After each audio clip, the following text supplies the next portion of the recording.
Hello everyone, reasoning के इस question को ध्यान से देखिए। ये क्वेश्चन आपका CHSL 2023 में आया हुआ है। इस क्वेश्चन में पूछा गया है, यदि सुमन राजेश की पत्नी के बेटे की पत्नी है तो सुमन का राजेश से क्या संबंध है। ये क्वेश्चन आपका ब्लड रिलेशन चैप्टर से आया है। आइए देखते हैं कैसे इस क्वेश्चन को करना है। तो सबसे पहले जब भी आपको ब्लड रिलेशन का क्वेश्चन आए तो आपने सबसे पहले करेक्टर ड्रॉ करने होते हैं कि कौन कौन से करेक्टर की बात हो रही है।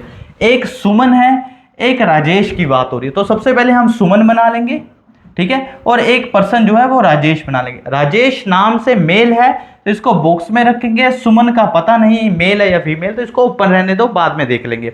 अब उसने बोला है सुमन जो है राजेश की पत्नी, आगे उसने बोला ये जो सुमन है, ये जो सुमन है ये राजेश की पत्नी, तो राजेश की पत्नी बनाइए।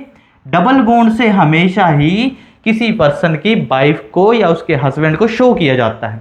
हो सकता है सुमन ही आगे यहाँ कनेक्ट हो जाए, पर फिलहाल उसने बोला है जहां तक राजेश की पत्नी की बात करी है तो यहां तक अभी हमने ये चार्ट ड्रॉ किया है। आगे उसने बोला राजेश की पत्नी के बेटे, राजेश की पत्नी के बेटे की बात हो रही है तो उसकी पहले हमने पत्नी बनाई, और जो बेटा है हमेशा नीचे की ओर बनेगा, चाहे आप यहां से नीचे कर लो या पत्नी के नीचे कर लो।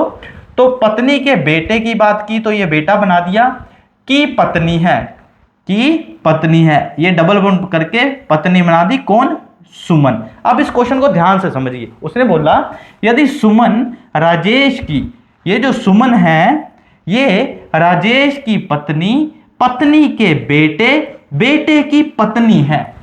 राजेश की पत्नी, पत्नी के बेटे, बेटे की पत्नी है।